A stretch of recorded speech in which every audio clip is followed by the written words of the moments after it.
하나님의 말씀은 갈라디아서 2장 20절 21절입니다.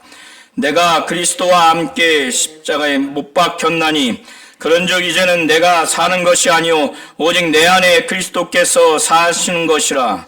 이제 내가 육체 가운데 사는 것은 나를 사랑하사 나를 위하여 자기 자신을 버리신 하나님의 아들을 믿는 믿음 안에서 사는 것이라.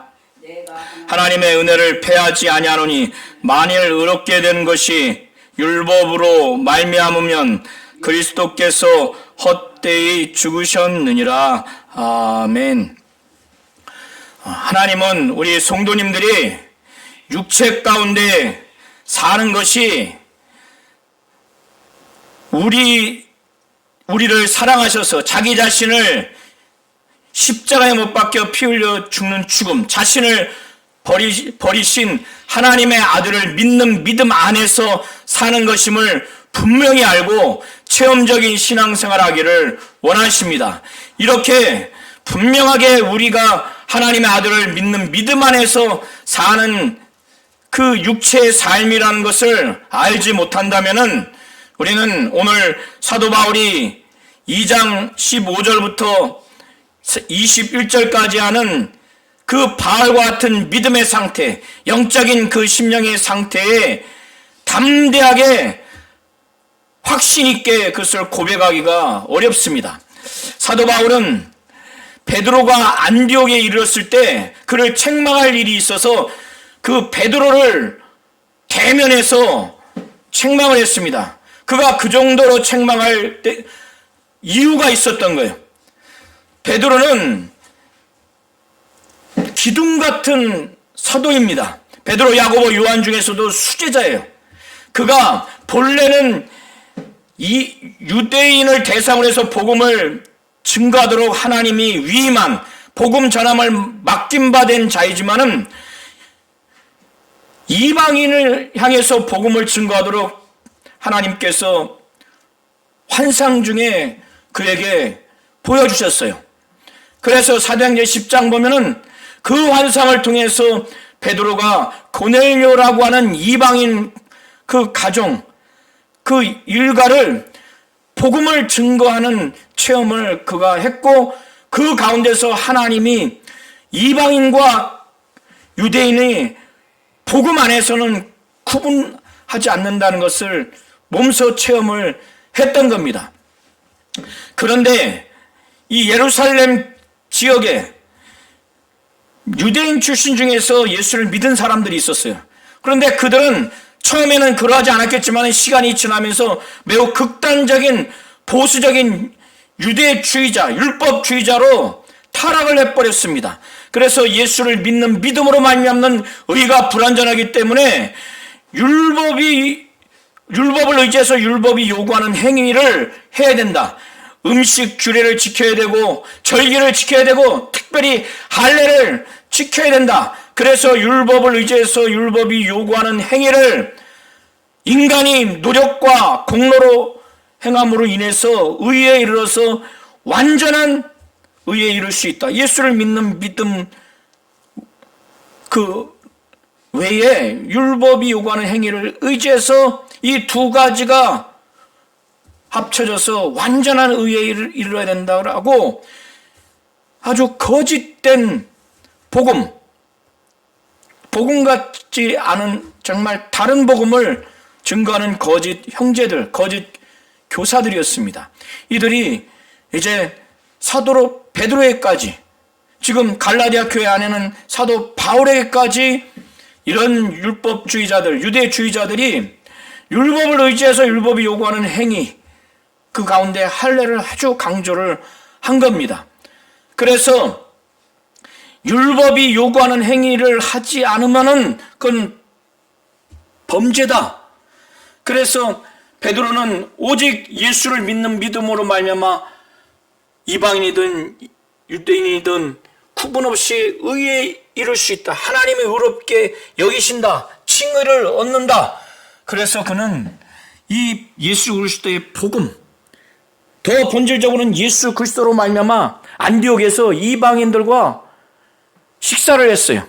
본래 유대교 입장에서, 유대교의 그 율법 입장에서는 이방인과 식사하는 것은 율법을 어기는 범죄이지만 그는 담대하게 그렇게 한 겁니다. 그런데 야고보에게서 온 어떤 사람들, 아마도 율법주의자, 유대주의자들이었던 것 같아요. 이 할례자들이 오는 것을 봄으로 인해서 이 베드로는 그들이 두려워서 물러서 떠나가 버립니다. 이것은 어떤 의미인가? 그들이 범죄라고 지적하는 율법이 요구하는 행위를 범하면 안 된다. 그 가운데 무슨 행위입니까? 믿은 유대인이 믿은 이방인과 식사하는 것은 유대교법, 율법의 그는 범죄이기 때문에 그걸 하면 안 된다는 그 주장을 알고 그게 두려운 거예요. 자기가 지금 범죄했다는 것을 받아들인 겁니다. 그러니까 다른 믿은 유대인들도 그렇게 외식에 빠지고, 심지어는 바나바까지 이 베드로와 그 믿은 유대인들의 그 외식의 유혹에 빠져버린 겁니다. 그러니까 사도 바울이 베드로를 포함한 이 믿은 유대인들이 바나바 포함해서 복음의 진리를 따라서 바르게 행하지 아니함을 보고 베드로를 모든 사람 앞에서 책망한 거예요. 책망한 것은 사실 베드로가 예수 그리스도로 말미암아 자기는 유대인이지만 이방 그리스도인과 담대하게 식사를 한 것, 이것이 잘하는 거예요. 그런데 그것이 할례자들을 보면서 이것이 죄다고 하는 것을, 그들의 요구사항, 그들의 정죄사항을 결국 받아들였기 때문에 두려워서 물러 떠나간 겁니다. 그 이후로 안디옥 교회에서 그렇게 처신을 한 거예요. 그러니 믿은 유대인들과 믿은 이방인들이 구분이 되어 있어요. 믿은 이방인들이 할례를 하고 완전히 율법을 의지해서 유대인이 돼야만이 온전한 의에 이른다고 하는 그런 무언의 메시지를 준 겁니다. 그는 의도적으로 그렇게 한 것이 아니죠. 베드로는 의도적으로 또 그걸 가르친 건 아니지만 그의 행동으로 인해서 결국 그런 메시지가 전달된 거예요. 그러니까 사도 바울은 복음의 진리를 따라서 바르게 행하지 아니한 이 베드로를 많은 사람 앞에서 꾸짖은 거예요. 내가 유대인으로서 이방인을 따라서 유대인답게 살지 않으면서, 이거는 사실 예수 그리스도로 말미암아, 복음으로 말미암아 이건 잘한 것임에도 불구하고 베드로가 유대인으로서 이방인을 따라서 유대인답게 살지 않은 것, 이방인들과 함께 식사를 한 것, 유대교 입장에서, 유대교의 법, 율법 입장에서 음식 규례를 위반한 것으로 베드로가 그걸 받아들이는 처신을 해버리니까 사도 바울은 사실 베드로가 그거를 아주 어떤 핍박이 있어도 그걸 지켰어야 되는 거예요. 그런데 그마저도 그렇게 하지 못하면서 이방인을 억지로 유대인답게 살려 하느냐? 너도 그렇게 살지 못하면서 이 이방인을 억지로 유대인답게 살도록 그렇게 하려느냐? 사도 바울이 이제 막 책망하는 거예요.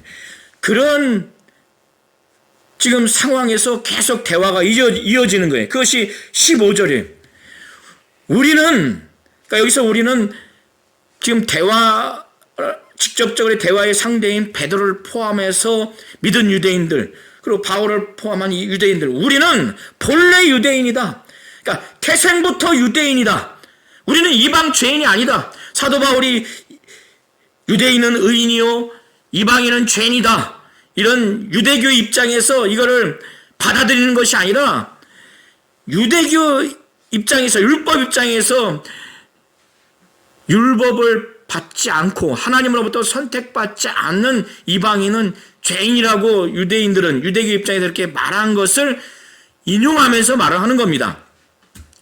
바울과 베드로, 믿은 유대인들, 우리는 본래 유대인이다. 태생부터 유대인이다. 우리는 이방 죄인이 아니다. 그럼에도 불구하고 사람이 의롭게 되는 것은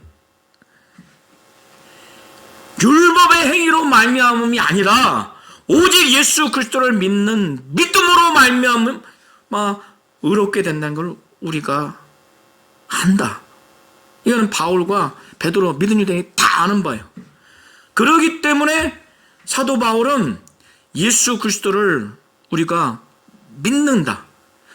우리가 왜 예수 그리스도를 믿는가? 율법의 행위로서가 아니라 그리스도를 믿음으로 말미암아 의롭다함을 얻게 하기 위해서 믿는 거래요.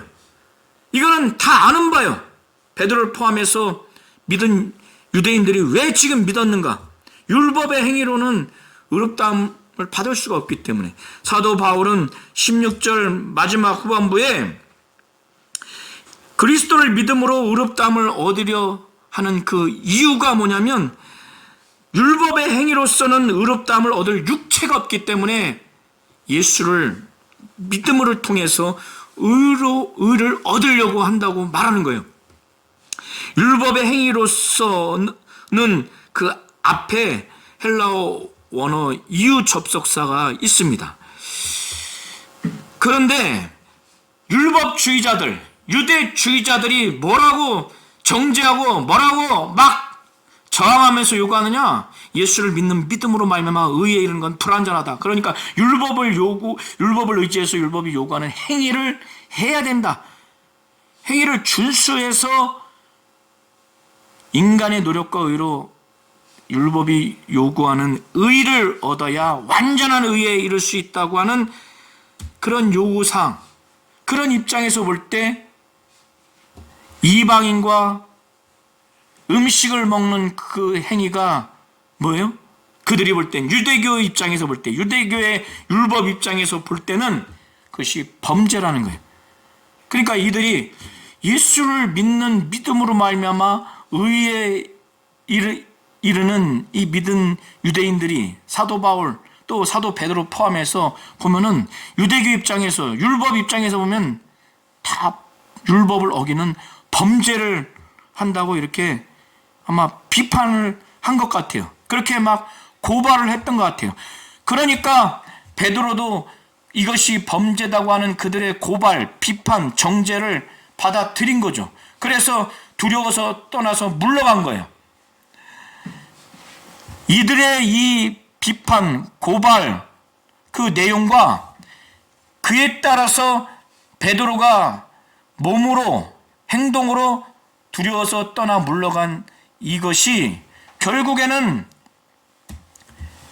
예수를 믿는 믿음으로 말미암아 의를 얻으려고 믿은 유대인들이 결국 율법을 범한 것이 범죄라는 것을, 그래서 그 비판에 대해서 베드로는 의식해서 범죄를 했고, 그를 통해서, 그리고 이 율법주의자들은 그것이 범죄라고 고소하는 그런 고소 내용과 지금 베드로의 그 범죄 행위를 지금 우회적으로, 지금 간접적으로 지적하면서 17절에 그에 상한 답변을 사도 바울이 말하는 거예요. 만일 우리가 그리스도 안에서 의롭게 되려 하다가 믿은 유대인들이 예수 그리스도를 믿는 믿음으로 말미암아 의에 이른다고 하는 이 복음을 받아들여서 율법에서 자유하고 율법을 지키지 않아도 된다고 하는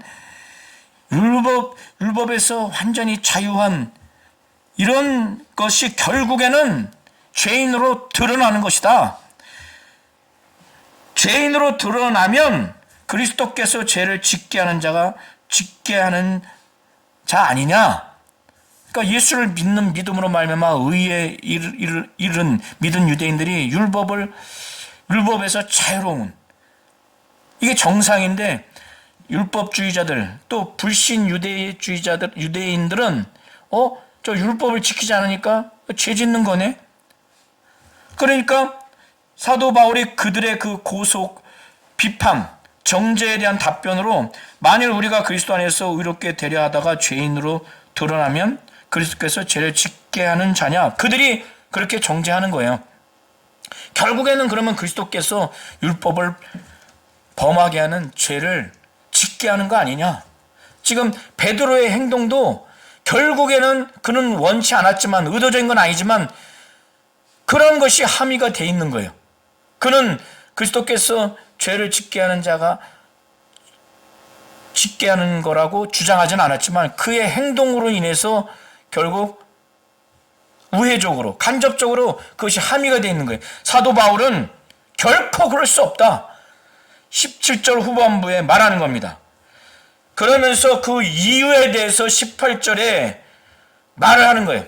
이미 예수께서 십자가에 못 박혀 피 흘려 죽으신 것은 인간이 지은 죄를 짊어지고 인간이 받아야 할 그 영원한 지옥 형벌을 예수께서 대신 담당하신 것입니다.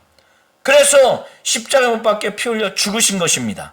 그는 하나님이고 하나님의 아들이기에 의인으로서 부활하신 거예요. 그러면 왜 예수께서 십자가에 못 박혀 피 흘려 죽으셨는가?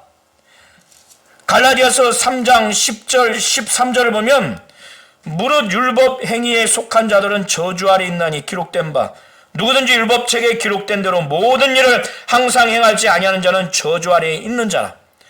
율법의 행위에 속한 자들은 저주 아래에 있다는 거예요. 그런데 13절을 보면 그리스도께서 우리를 위하여 저주를 받은 바 되사 율법의 저주에서 우리를 속량하셨으니 기록된 바 나무에 달린 자마다 저주 아래에 있는 자라 하였습니다.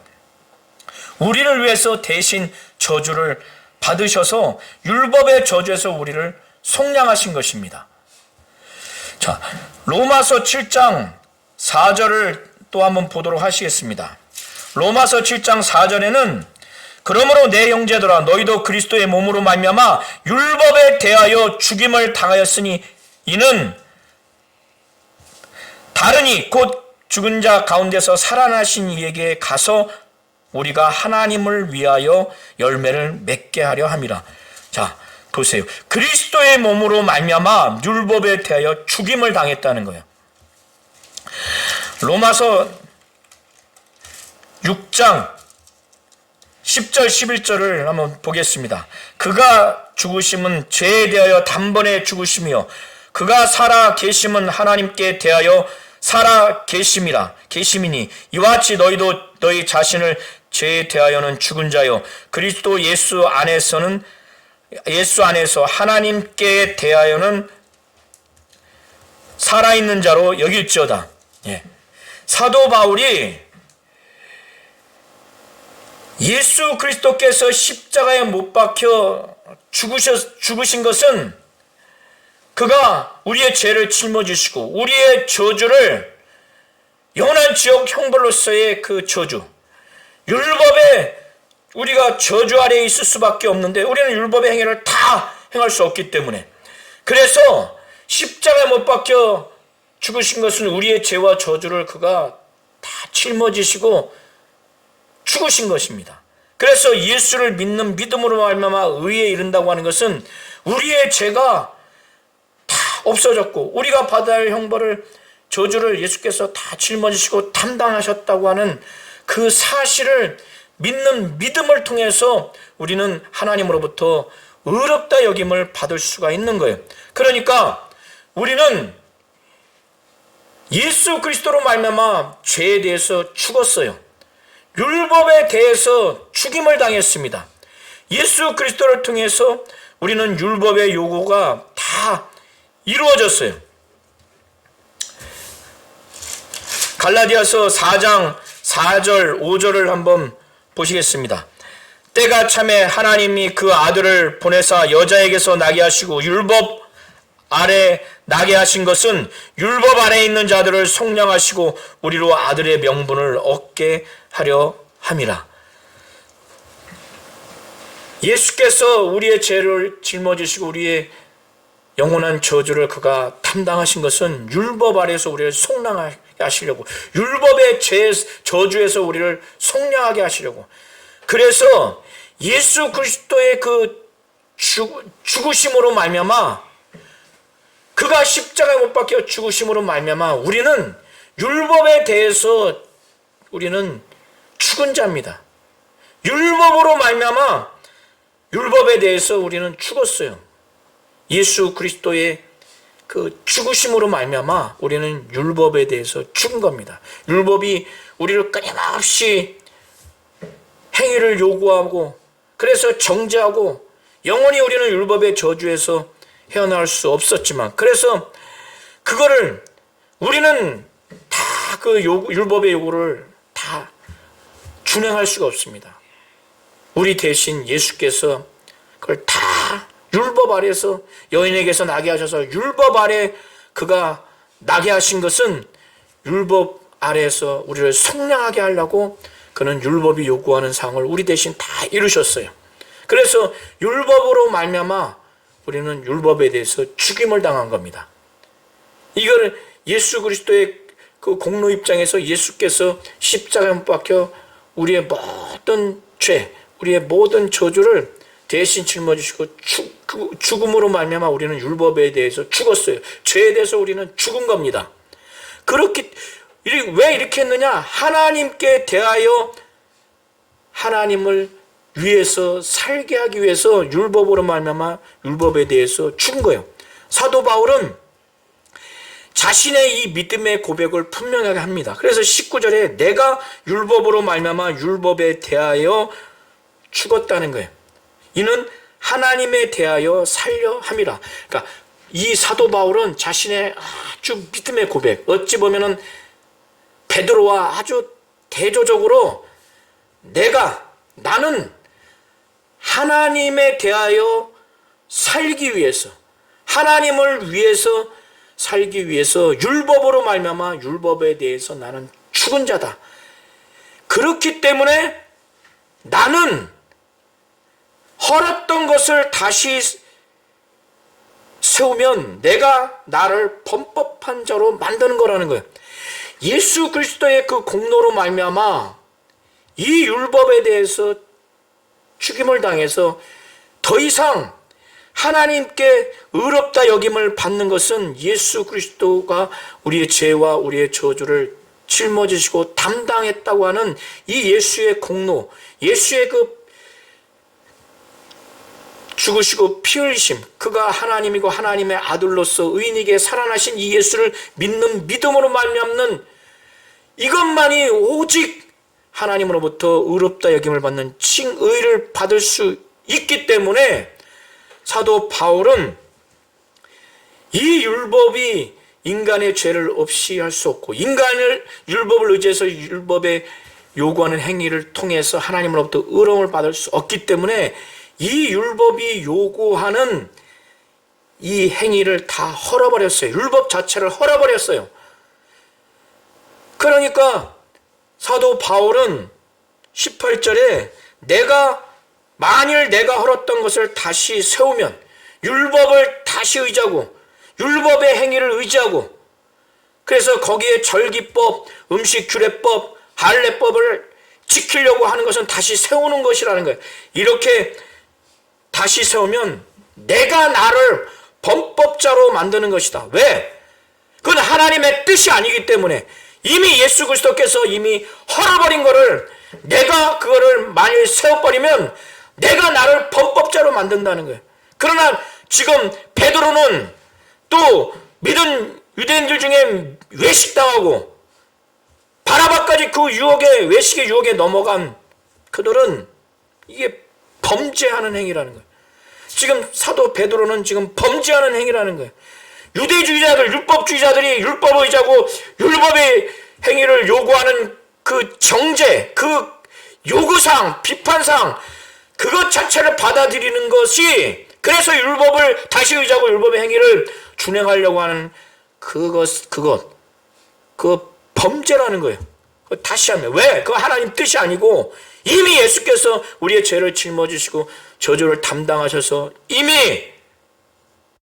하나님으로부터 의롭다 여기는 칭의를 받는 것은 예수를 믿는 믿음이지 율법이 아니라는 것.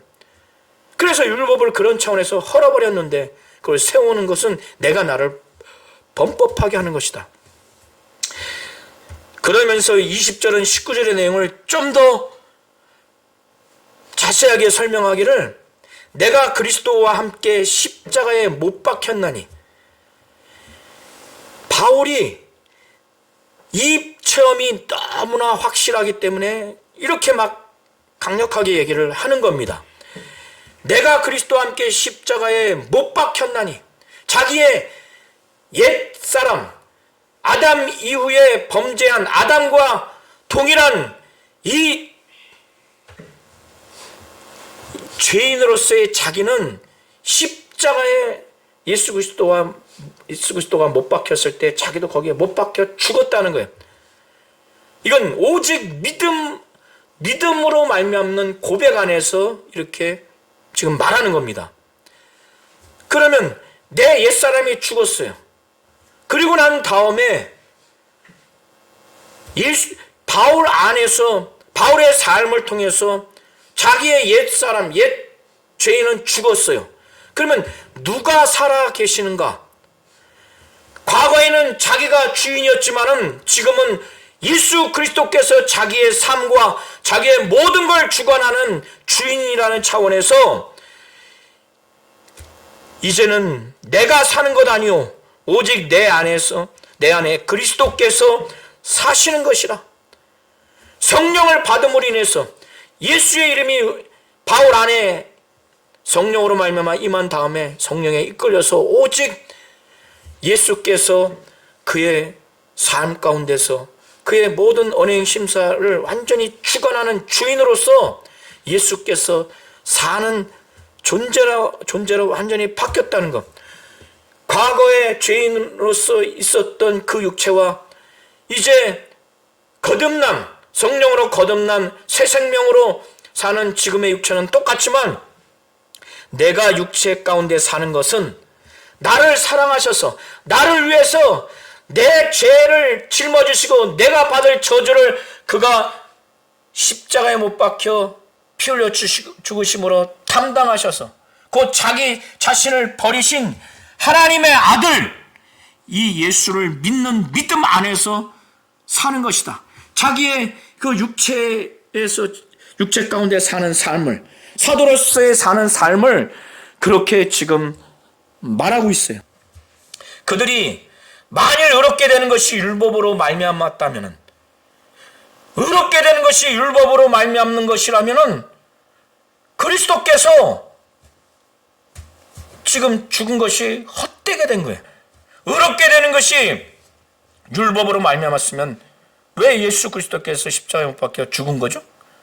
예수 그리스도의 죽음이 헛되게 된 것이. 이건 바울의 입장에서 하나님의 은혜를 체험한 바울 입장에서 이건 도무지 이건 받아들일 수가 없는 거야. 나는 그런 예수께서 나를 사랑하셔서 나를 위해서 자기 몸을 버리셔서 내 죄를 짊어지시고 내가 받을 저주를 담당하셔서 죽으신 그 예수 하나님이고 하나님의 아들로서 의인에게 살아나셔서 하나님이 이 독생자를 보내주셔서 우리를 사랑하셔서 그의 아들을 십자가에 못 박혀 죽음에 이르기까지 한 이 하나님의 은혜, 예수를 믿는 믿음으로 말미암아 살 길을 허락하신 이 하나님의 사랑으로 말미암는 이 은혜를 나는 이건 도저히 폐기할 수 없다. 이건 무효화시킬 수가 없다.